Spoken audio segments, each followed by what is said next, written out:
ಸರ್ಕಾರಗಳು ಯಾರು ಮಾಡ್ತಾ ಇಲ್ಲ. ಇದನ್ನು ಮಾಡಬೇಕು. ಇವತ್ತು ಕರ್ನಾಟಕದಲ್ಲಿ ನಾವು ಯಾರಿಂದ ನಾವು ಬೆಳೆದಿದ್ದೀವಿ ಅಂತಂದ್ರೆ ಬರೀ ಯಾವುದು ಮದುವೆ ಇರಬಾರ್ದು, ಎಲ್ಲ ಕಡೆ ಗಮನ ಇರಬೇಕು. ತಮಿಳುನಾಡಿಗೆ ಏನು ತಪ್ಪು ಮಾಡ್ತಾವ್ರೆ, ಹೊರದೇಶದಲ್ಲಿ ಏನು ತಪ್ಪು ಮಾಡ್ತಾವ್ರೆ, ಇವತ್ತು ಬೇರೆ ಪಾಕಿಸ್ತಾನದಿಂದ ಏನು ತಪ್ಪು ಮಾಡ್ತಾರೆ, ಇನ್ನೊಂದು ಕಡೆ ಏನು ತಪ್ಪು ಮಾಡ್ತಾರೆ, ಎಲ್ಲ ಕೂಡ ಗಣಿಸ್ಬೇಕು.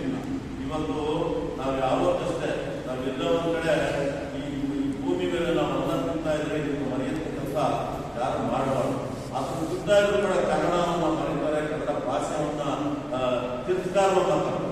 ಆ ಕನ್ನಡ ಫಸ್ಟೋ ಮಾತಾಡೋದು, ಅವ್ರು ಬೇಕಾಗಿ ಅದನ್ನೇ ತಿರಸ್ಕಾರವನ್ನು ಮಾತಾಡ್ತಾರೆ, ಅವ್ರನ್ನ ತ್ರಾಸ ಮಾತಾಡ್ತಾರೆ.